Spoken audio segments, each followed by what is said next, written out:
Ladies and gentlemen, welcome back. Bo Nickel has his next fight announced, and I don't know about you guys, but I really love the matchmaking on this one. I know we are not getting to, to see him tested against a gnarly striker, someone who can really put some damage on him.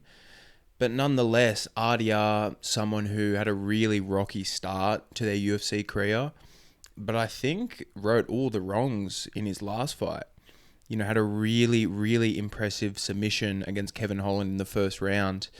And I know Kevin Holland's someone who is very hot and cold in the UFC. Regardless, RDR went in there and was clinical.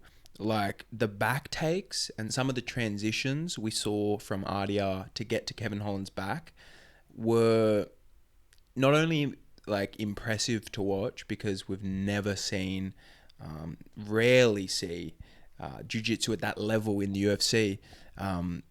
But it was like a hot knife slicing through butter. Kevin Holland is a Travis Lutter black belt, and he offered no resistance on the ground. In this fight, Bo Nickel coming off quite a frustrating performance, I think, in the fans' eyes. Against Paul Craig, he was happy to spam the overhand, not really look for the takedowns at all.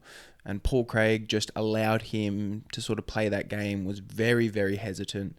I think RDR is going to offer an interesting challenge in the regard that he's going to really try and go out there and get after it. I think RDR will be very, very confident in his ability to find a submission over someone like Bo Nickel.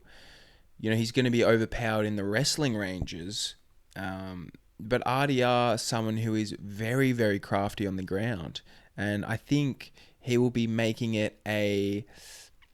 he'll be pressing the action much more to find the fight on the ground than Paul Craig was. Because Paul Craig, yes, very, very slick off his back, great jiu-jitsu, great triangle choke, but had no urgency, had no will to even take that fight to the place where he's going to be most successful. And don't get me wrong, I know most of these guys are not going to be able to take down Bo Nickel, but RDR, I think, has much better striking than Paul Craig and potentially has the striking to threaten Bo Nickel into shooting to where Bo Nickel feels most comfortable in the wrestling range. So if that happens, if RDR is able, to land some clean shots, get Bo Nickel a little bit uncomfortable on the feet, force him to shoot, I think RDR can really, really surprise some people here because, like I said, about the back takes against Kevin Holland, don't get me wrong, Bo Nickel, I'm sure, is training with high-level grapplers and is feeling very confident in his abilities and his skills.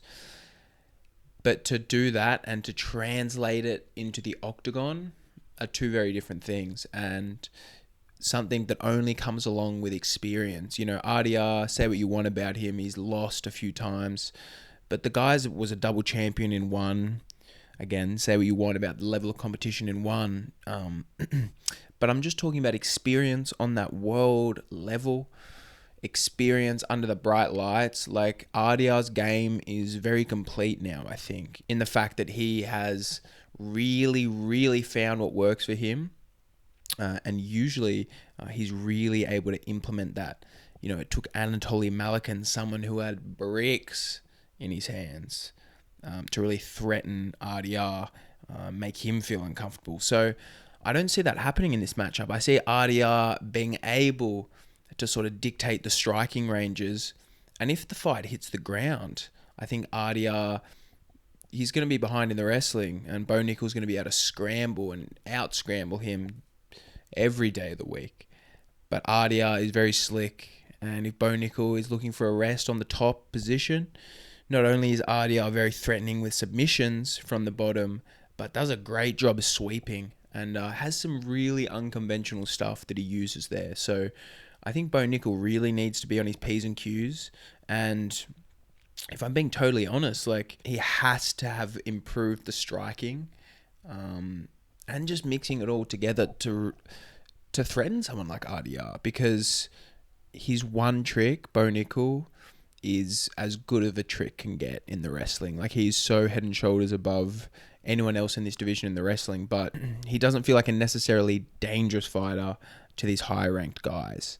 Don't get me wrong, he was blowing out the competition when he was fighting, pros outside the UFC and these unranked guys, really the lower end of that division. But I think, like I said, this is where it gets real, that top 15, top 10. Bo Nickel is, not going to have any easy matchups. And I think this one is a grappler style. Like, it's not necessarily the most dangerous fight for Bo Nickel in terms of taking a lot of damage. But this is a tough fight for him.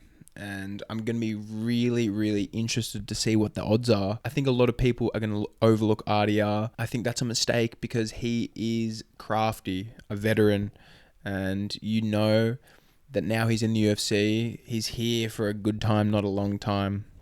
I think he'll be licking his lips over a Bo Nickel matchup. What an opportunity to create hype off someone in Bo Nickel who is carrying a lot of steam in that regard. And for RDR to transition over from one championship, somewhere that doesn't have the fan base that the UFC necessarily does or can generate, this is a great way for him to just steal some attention and make a name for himself, propel himself forward in this division. So let me know what you guys think about the matchup, because I love it.